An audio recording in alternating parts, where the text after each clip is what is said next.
باللہ من الشیطان الرجیم بسم اللہ الرحمن الرحیم۔ جیسے کہ آپ نے دیکھا کہ یہ جو میں نے ایکسپلین کیا ہے، جس میں یہ جو 11 حرف ہیں، ان میں سے موسٹلی یہ جو لفظ ہیں 8 یہ زیادہ استعمال ہوتے ہیں، یہ بہت کم مقدار میں ہوتے ہیں۔ ان کا ہم نے بتا دیا کہ کیسے ہم ترجمہ کرتے ہیں۔ اب ہم ڈائریکٹلی جملوں کی طرف آتے ہیں، کہ ساری جو بکس ہیں وہ جملوں سے مل کے بنی ہوتی ہیں۔ جملے کیسے بنتی ہیں؟ لفظوں کا کمبینیشن جو ہے نا وہ جملے بناتا ہے۔ تو یاد رکھیں کہ ہر زبان کے اندر ایسا ہی ہے۔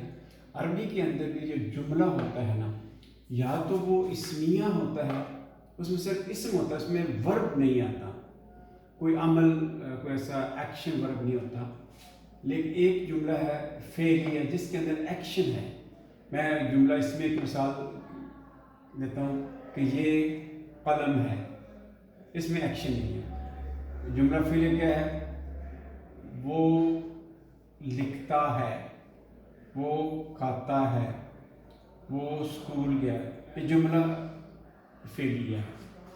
عربی کے اندر جملہ اسمیہ جو ہوتا ہے اس کے دو پارٹ ہوتے ہیں۔ ایک مبتدا ہوتا ہے جس کے متعلق ہمیں خبر چاہیے ہوتی ہے، جو اپنی خبر کا انتظار ہوتا ہے، جو کہ محکوم ہوتا ہے کہ مجھے میرے متعلق کچھ بتایا جائے۔ دوسرا یہ ہے اس کے متعلق ہمیں جو خبر جو نا مبتدا کے متعلق جو خبر ملتی ہے، تاکہ ایک انڈرسٹینڈنگ ہو کہ مبتدا جو نا وہ اس کے متعلق ہمیں انفارمیشن ملے۔ تو اس طرح مبتدا اور خبر مل کے جملہ اسمیہ بناتا ہے۔ مبتدا کو ہم انگلش میں سبجیکٹ کہتے ہیں اور خبر کو ہم کہتے ہیں پریڈیکیٹ۔ اس کی مثال میں آپ کو بتاتا ہوں۔ یاد رکھیں کہ جو مبتدا ہوتا ہے، مبتدا یہ اپنی ٹرمنالوجی ڈفرینٹ نہیں ہوگی، لیکن انشاءاللہ ود ریپیٹیشن آپ کو یہ پتہ چل جائے گا۔ مبتدا یہ جو میں نے لکھی ہے نا، حاذا کا مطلب یہ، ذالک کا مطلب وہ، حاذا کی جمع جو ہے نا وہ ہوگی ہاؤلائی، ذالک کا جمع ہے اولائی کا، تل کا فیمیل کے لیے ہوتا ہے اور دور کا اشارہ ہے۔ اور یہ جو ہے نا ضمیر ہے، یہ شروع میں آتے ہیں، جیسے ہم انگلش میں استعمال کرتے ہیں ہی، یا اردو میں وہ استعمال کرتے ہیں ہوا، اس کو کہتے ہیں ہم، دے اور وہ کے معنی میں اردو میں آتا ہے انتا، تم، انتم، تم، یہ تم سے ہم یاد رکھ لیں، اردو میں بھی ہم اس کو لے آئے ہیں۔ انا کا مطلب میں، نحن کا مطلب ہم۔ یہ کسی بھی چیز کا نام، کسی جگہ کا نام، کسی شخص کا نام، کسی صفت کا نام، وہ بھی اسم کی کیٹیگری میں آتے ہیں، اور یہ بھی مبتدا آتا ہے۔ اور یہ چیزیں ہیں جو کہ کنجنکشن ہم کہتے ہیں انگلش میں اس کو، جو دو جملوں کو جوڑتی ہیں، الذی، الذین، ما اور ما۔ اگر آپ یہ مبتدا، ہمیشہ مبتدا آتے ہیں، اور یہ میرے خیال میں 90% آف دا قرآن کے اندر یہ مبتدا آیا ہے، اور 70% جو سینٹنسز ہیں قرآن پاک کے اندر وہ جملہ اسمیہ ہیں۔ اس میں ہمیں مبتدا تلاش کرنا ہے، اس میں ہم نے خبر تلاش کرنی ہے۔ جو خبر ہے وہ جنا خبر وہ جار مجرور کی شکل میں آ سکتی ہے۔ جار مجرور کیا ہے؟ میں نے آپ سے کہا کہ یہ جو حرف ہیں یہ سارے جار ہیں، ان کے بعد یاد رکھیں یعنی یہ ایک حتمی بات ہے کہ ان کے بعد جو بھی لفظ آئے گا وہ اسم ہوگا، فعل کبھی بھی نہیں آ سکتا۔ اسم کی نشانی یہ ہے، تو یا تو ان حروف کے بعد آئے گا، یا اس سے پہلے الف لام لگے گا، ال لگا ہوا ہے، یہ الف لام لگا ہوا ہے، جس پہ ال لگا ہوا وہ شورلی وہ اسم ہے۔ جس کے آخر میں تنوین ہو، جیسے یہ تنوین ہے، یہ زبر کی شکل میں بھی ہو سکتی ہے، اور زیر کی شکل میں بھی، اور پیش کی شکل میں بھی۔ یعنی ہم نے ابھی دیکھی کہ اسم جو ہے نا وہ کسی چیز کا نام، اس کی 3 نشانیاں، ایک وہ تنوین آئے گی، ایک اس کے شروع میں الف لام آئے گا، تیسرا جو بھی ان حروف کے بعد جو آئے گا وہ کیا ہوگا؟ وہ اسم ہوگا۔ تو باقی یہ جو ہے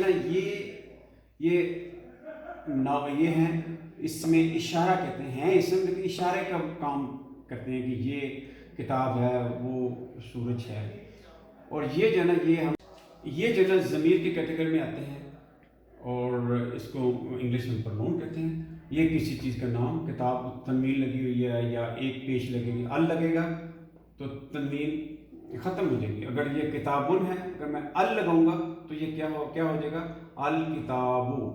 اگر کسی لفظ کے شروع میں ال ہے اور تنوین ہے، یہ پرنٹنگ مسٹیک ہے، یہ کبھی ہو ہی نہیں سکتا کہ پہلے ایک کے اوپر کتابن ہو اور یہاں ال لگا ہو، الکتابو ہوگا، یہ کبھی نہیں ہوگا الکتابن، یہ پرنٹنگ مسٹیک ہے۔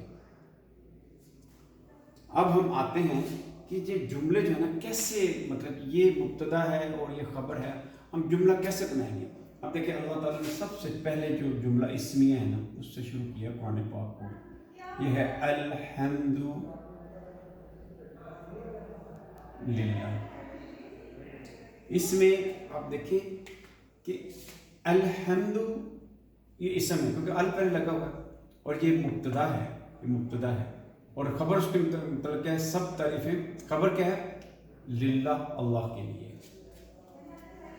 ہم کہتے ہیں، میں اس کو استعمال کرتا ہوں حاضہ، میں کہتا ہوں حاضہ یعنی یہ، حاضہ قلم، حاضہ قلم، یہ قلم ہے۔ اس کو ہم کہتے ہیں ہاؤلائی،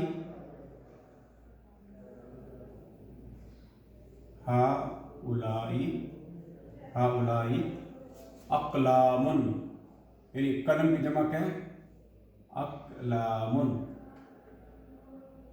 ہم اس کو استعمال کرتے ہیں ذالکا، یہ دور کا اشارہ ہے، اور حاضہ قریب کا، ذالکا قمر، ہم کہتے ہیں ذالکل قمر، وہ چاند ہے، کیونکہ چاند دور ہے اس لیے ہم ذالکا استعمال کریں گے۔ اگر فیمیل ہوگا لفظ تو اس سے پہلے یہ جو اشارہ ہے وہ بھی فیمیل ہوگا، میں کہتا ہوں تلک الشمس، کیونکہ سورج فیمیل ہے، تلک الشمس۔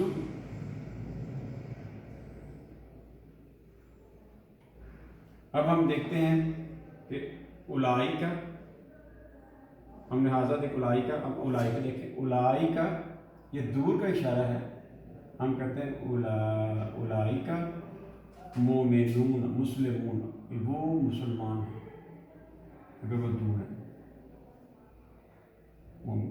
یا یہ بھی کہہ سکتے ہیں کہ اولائکا نجوم، وہ نجوم ہے، یعنی جمع آگے آئے گا۔ تو ایسے ہی ہم اگر آگے جائیں تو ہم ان کو بھی استعمال کریں گے، کیسے؟ ہم کہتے ہیں ہوا، یہ مبتدا کا ہوا ولی، یہ قرآن پاک کا لفظ ہے، ولی، وہ ولی ہے، اللہ ولی، ہم جمع، اگر ہم ہوگا تو آگے وہ جمع ہی خبر آئے گی، ہم کہتے ہیں ہم کافرون، وہ کافر ہے۔ ایسے انتا کا ہم استعمال کرتے ہیں انتا طبیبن، تم ڈاکٹر ہو،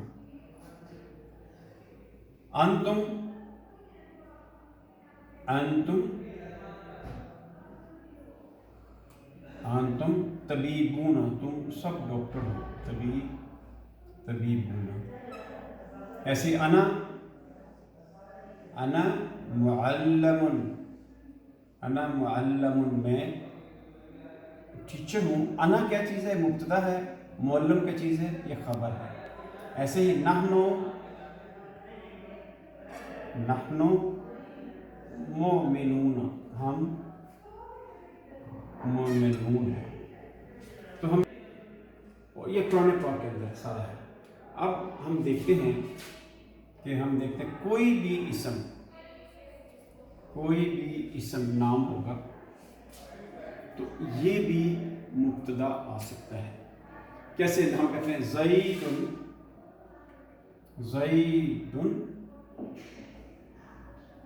طبیب، زید۔ جو ہے نا باقی یہ جو ہے نا الذین ما اور من یہ بھی ایسے مبتدا آتے ہیں، یہ ہم پریکٹس کریں گے اس کے بعد۔ تو اس طرح جو جملہ اسمیہ ہے اس کو ہم نٹشل کرتے ہیں کہ جملہ اسمیہ مبتدا اور خبر پہ کانسٹیٹیوٹ جو مبتدا یعنی اس پہ بنا ہوتا ہے مبتدا اور خبر سے، اور مبتدا ان میں سے آئے گا 90% آف دا ٹائم ان قرآن، اور مبتدا کیا ہوتا ہے کہ جس کے متعلق ہمیں خبر چاہیے تاکہ جملہ مفید جملہ بن جائے۔ ہم نے کہا اسی بات کو میں رپیٹ کر رہا ہوں، ساری تعریفیں اللہ کے لیے۔ حاضہ کا مطلب خبر کیا ہے؟ وقلم، ہاؤلائی اقلام اس کی جمع آئے گی۔ ذالک قمر، دور کا اشارہ ہے، قمر دور ہے۔ تلک الشمس، کیونکہ تل کا فیمل ہے بھی دور کا اشارہ، تلک الشمس۔ اولئک نجوم، وہ یعنی ستارے ہیں۔ زید طبیب، کوئی بھی نام آئے گا۔ تو یہ تو ایک ہو گیا۔ اب دوسرا یہ ہے کہ قرآن پاک کے اندر یہ تو ہم نے دیکھا کہ یہ جو خبر آئی ہے اکیلا اسم آیا ہے، یہ اکیلا آیا، یہ قلم اقلام، یہ اکیلا ایک لفظ ہے۔ بعض دفعہ یہ ہوتا ہے کہ یہ مجموعہ آ جاتا ہے، جسے مرکب اضافی کہتے ہیں۔ جیسے میں کہتا ہوں رسول اللہ، اللہ کے نیچے زیر ہے، جب بھی زیر کسی لفظ کے آخر میں ہو تو اس کا تعلق پچھلے لفظ سے بن جاتا ہے، اور ترجمہ بھی ہم الٹی کرتے ہیں، اللہ کے رسول۔ یہ تو اگر ہم اس کو دیکھتے ہیں کہ یہ خبر ہے تو ہم اس کا مبتدا کیا ہے؟ محمد الرسول اللہ، یہ مبتدا ہو گیا اور یہ خبر ہو گیا۔ تو یعنی خبر سنگل لفظ بھی آ سکتا ہے، جار مجرور بھی آ سکتا ہے، اکیلا اسم بھی آ سکتا ہے، اور یہ مجموعہ ہے دو لفظوں کا۔ اسے ہم ٹیکنیکلی گرامیٹیکلی کہتے ہیں مضاف مضاف الیہ، یہ بھی ایسے خبر آ سکتا ہے۔ ایسے ہی میں کہتا ہوں کہ اللہ مبتدا ہے، اللہ عظیم کریم، تو اس میں کیا ہے؟ اللہ مبتدا اور خبر کیا ہے؟ وہ عظیم ہے اور وہ کریم ہے۔ تو یہ ایز اے مرکبے توصیفی کے طور دو صفتیں مل گئی ہیں۔ تو یعنی ابھی اس لیول تک ہم اسی چیز پہ زیادہ فوکس کریں گے کہ خبر جو ہے نا وہ جار مجرور اکیلا اسم آ سکتی ہے، مرکب اضافی کا مطلب جیسے کتاب اللہ ہے، اللہ کی کتاب، دو اسم ملتے ہیں اور سیکنڈ لفظ پہ زیر لگتی ہے، ترجمہ ہم الٹ کرتے ہیں۔ مرکب توصیفی اس کا ترجمہ سیدھا کرتے ہیں، اللہ مبتدا ہے، عظیم ہے جو کریم ہے، عظیم اور کریم، اسے ایسے ترجمہ کریں۔ کریم ہم آگے ہم کہتے ہیں کہ رحیم، ہم کہیں گے یہ اللہ کی صفت، اللہ عظیم جو کریم بھی اور رحیم بھی ہے۔ سبحان ربک رب العزت عما یصفون وسلام علی المرسلین والحمد للہ رب العالمین۔